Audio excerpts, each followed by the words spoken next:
Hi, this is Sarah Nance, and this is my Module 5 assignment, Understanding My Community, talking about my school, Eagle Crest High School. So some known customs and traditions at Eagle Crest. Perhaps the biggest one is the Raptor Way, and each of those letters, that Raptor is our mascot, stands for a different trait that we want our students and staff to emulate all the time, and so they are respect, achievement, pride, teamwork, opportunity, and responsibility. We have a part of our mission is each and every student prepared for college success. And so you hear the words each and every in a lot of the things that we put together for our students.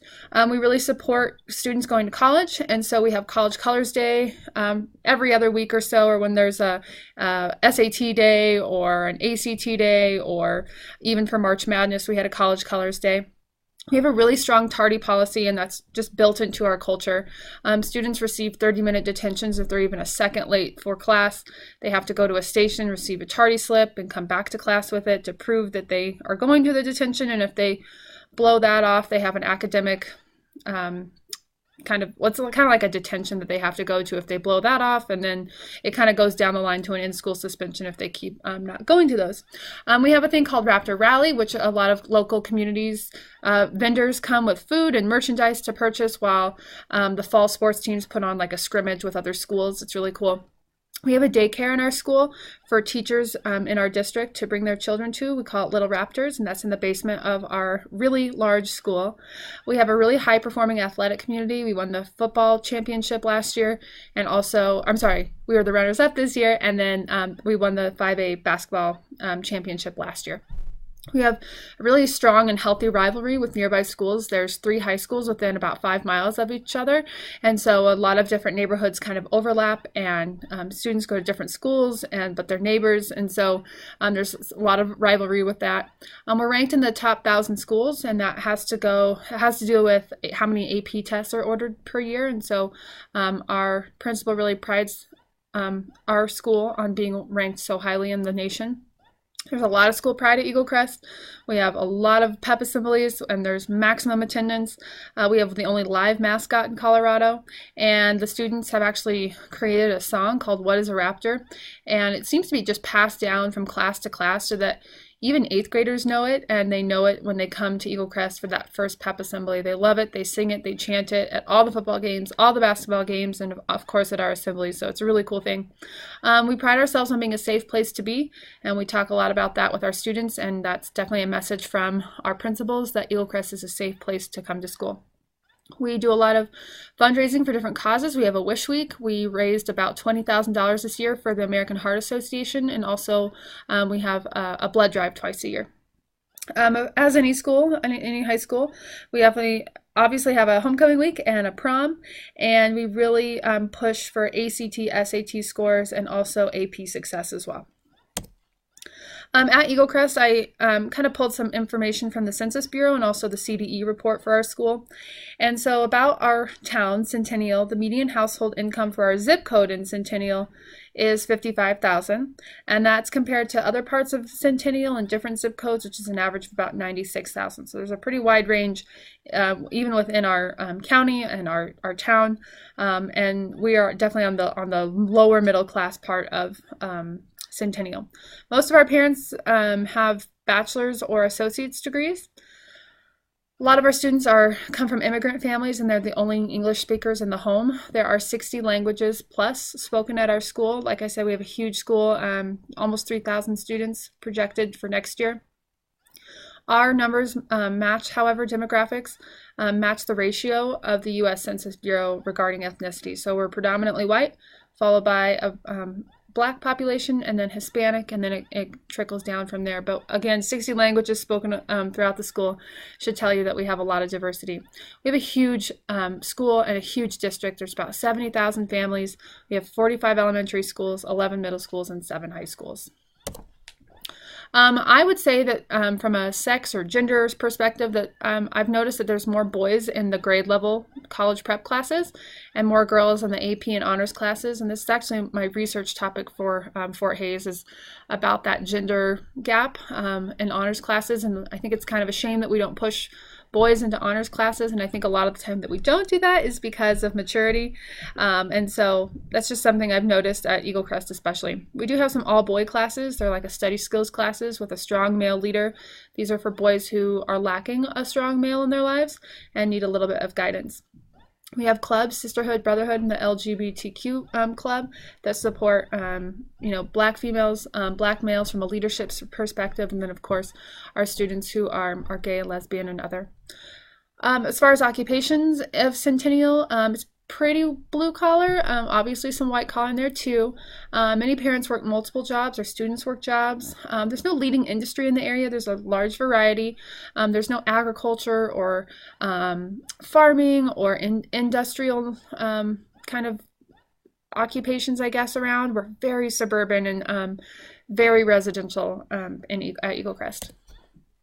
So for our communication channels, we have a website, and it stems from the district website. All the schools in Cherry Creek have the same website layout, and then of course each website is a little different with colors and mascots and things, but they're all organized the same, so it makes it a little bit streamlined if you have kids going from elementary, middle to high school. We have a text messaging service for teachers for emergencies and also to families. We have a social media presence with Twitter. The students have their own newspaper called the Eagle Quill, so that's kind of an in-house newspaper where news is distributed. The paper that publishes stories about Eagle Crest is the Aurora Sentinel, and that gets, of course, distributed to all of Aurora and Centennial. We have a district email, an Outlook account for all students and staff, not parents, but they do have access to it. We have an automated phone service that contacts stakeholders about snow days, reminders for parent-teacher conferences, or if there's a threat in the nearby area and we have to go on lockout. That's what our phone service will do. Our call center is where teachers are scheduled for a duty where they call parents if their kids are not in class, and that kind of trickles down to our tardy and absence policy. We have 2 crisis lines, a crisis line itself and a safe to tell for any threats or suicide threats that students and parents can call to report anonymously. We have a lot of different languages, like I said, but we only have several official translators in the district, and that makes it hard when parents want to get involved but don't know how because they don't speak English, whereas English is the primary language spoken by teachers and staff members, so that can be a little bit difficult because their students cannot actually officially translate for them legally. It's a legal thing, so that has presented some problems in recent history. So as far as our community goes, we actually have a new thing that we're doing called a Hall of Fame, where students who have contributed to society or the world in some awesome way are selected each year. So we have about 6 students per year who are selected for the Hall of Fame. We have a big dinner and pep assembly for those members, and it's an alumni organization. Between our sports, honor society, band, and other clubs, we have about 50 to 60 opportunities for students to connect. We have a partnership with the Community College of Aurora, where students, seniors, can earn concurrent credit by earning credit in high school and college at the same time. That's part of our career and technical ed program as well. BYU is a partner with us. They offer credit, mostly credit recovery for students. We have a really large Mormon presence in our community. We have a wellness program, Cherry Creek School District Wellness Program. We have some parent communities, the PTO and the PASS community. We also have some corporate sponsorships for athletic events. Obviously, our school board and our other high schools in the immediate area kind of give a very family feel. So students end up going to Eagle Crest but teaching at Grandview, or they went to Eagle Crest and their sisters or brothers teach at Cherry Creek Trail, the other high school. There's a lot of flipping and flopping and a lot of people who know each other in all of the different schools. It's kind of a cool community feel for all the high schools around us. And of course, our staff and teachers make up a huge part of our community. So our leadership is extensive. Obviously our school board, but we also have a pretty strong union presence in our school, and our superintendent. He represents all school personnel. But below him is a secondary ed coordinator, and they report directly to the principals and the athletic director, who's considered an administrator at our school. We have 6 principals, 1 head principal and 6 assistant principals. We have 4 deans, 2 for attendance, 2 for discipline. We have an activities director and an evaluation coordinator, since we passed a Senate bill that evaluates all teachers. We have a testing coordinator and an intervention specialist, and all of them work pretty closely with the department coordinators.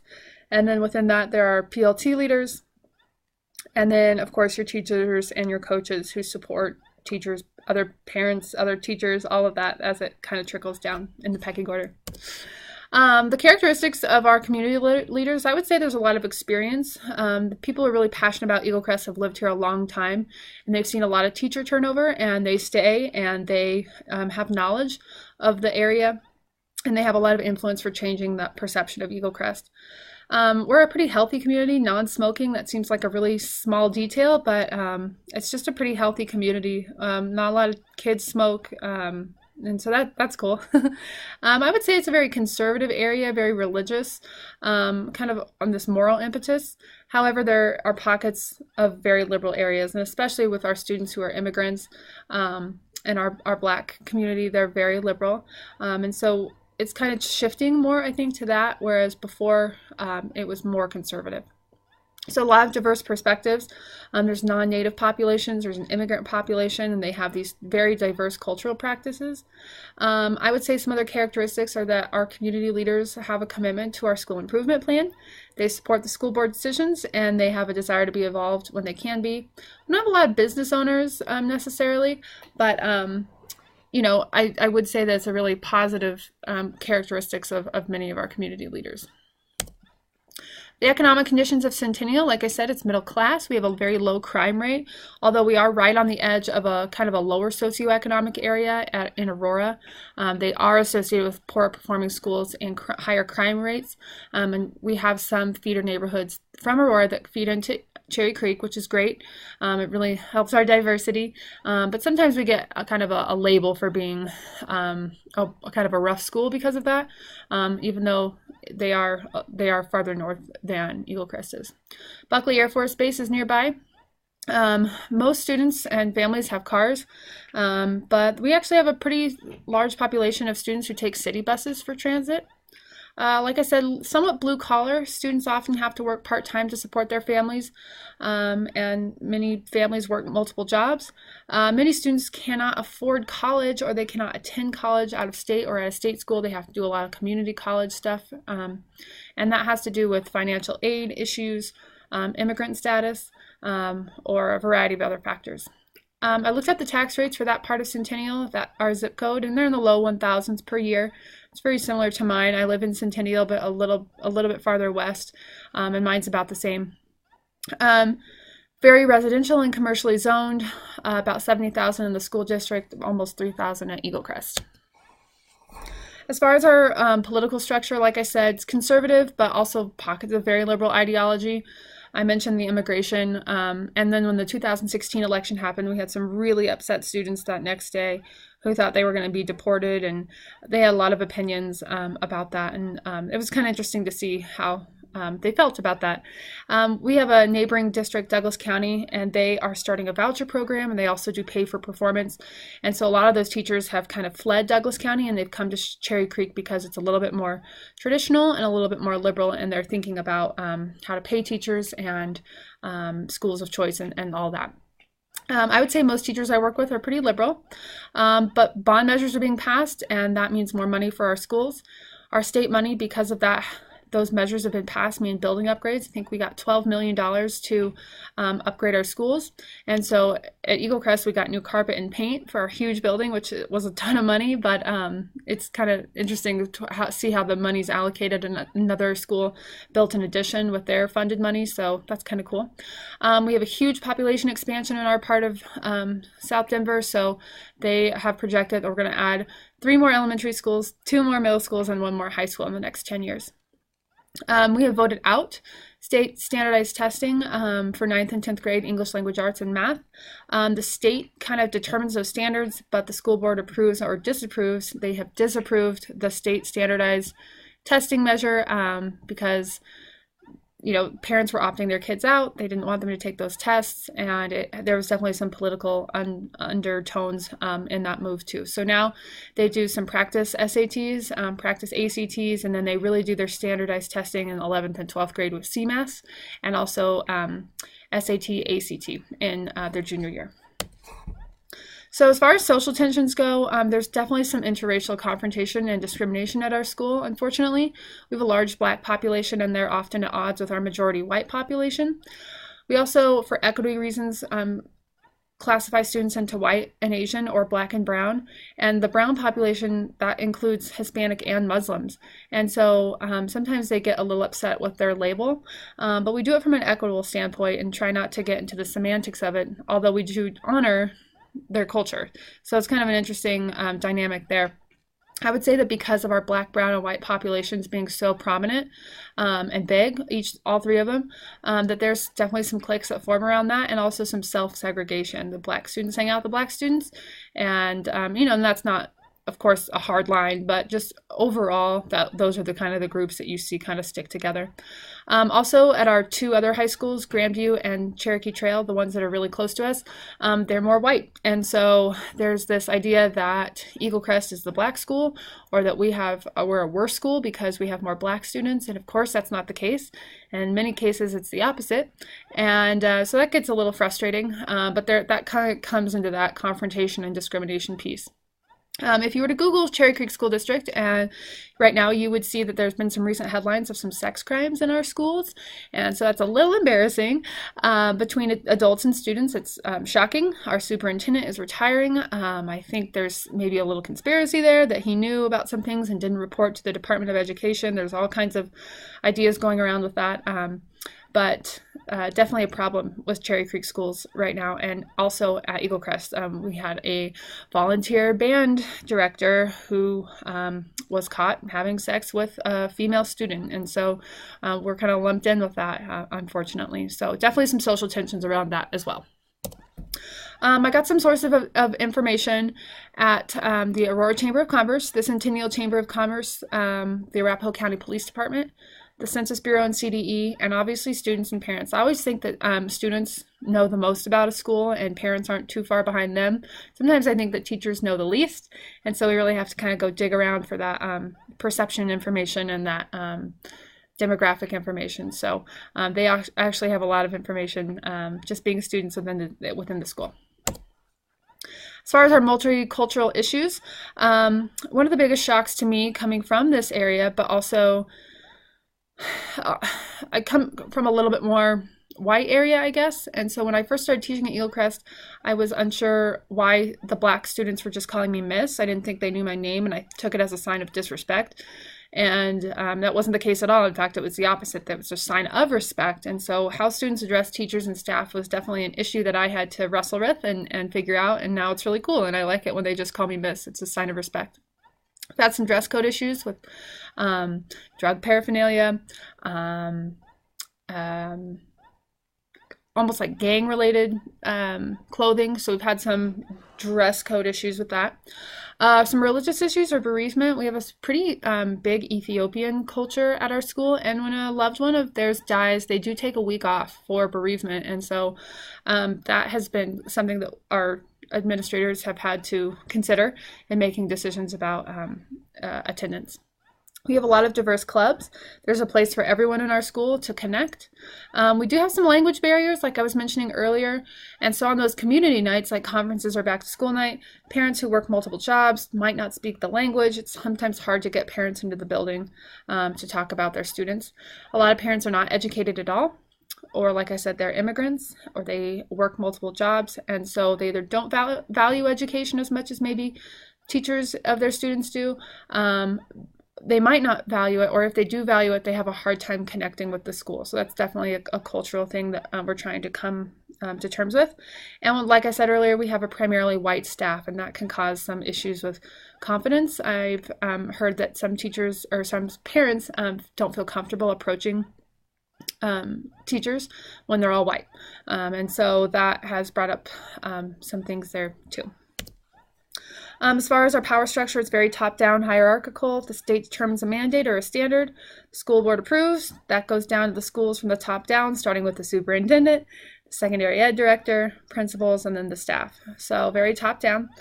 Some school decisions are based on our community views or preferences. So like from a building perspective, I guess some community members had complained to our principal that they thought that the girls were dressing not appropriately, and they were walking around at lunchtime in crop tops and tiny little skirts, and they actually talked to our principal about it, so we instated a more strict dress code because we didn't want our community to perceive us as such, okay?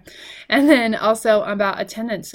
We had a huge overhaul of attendance in the last 8 years, and so kids were ditching class, and they're kind of in the community, in the neighborhoods, and so that has been drastically reduced. But a lot of that had to do with how the community was perceiving the school, and we wanted to change that. As far as public opinion, we have a survey that's distributed to our parent community and teachers. It is a survey about our principal. They get that every year. We have climate surveys administered electronically every other year to students and parents. And then, of course, our PTO does a good job at kind of keeping its thumb on public opinion. And also, I think that public opinion can be reflected in bond measures that are passed and who we vote into for our school board.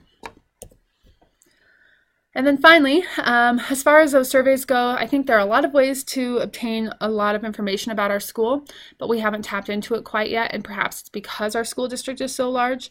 I would think it would be really interesting to survey our climate or our school culture from the lens of local businesses and other schools' perceptions of us.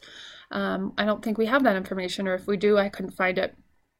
I think we could use social media to poll our surrounding area. That would be an easy and accessible way in which to do so. And telephone surveys and door-to-door, I think, would be incredible. However, I wonder how money and other resources would factor into that. So that was my presentation. Thank you. I hope you enjoyed it. I really enjoyed learning about my school and then being able to present it. Have a great day.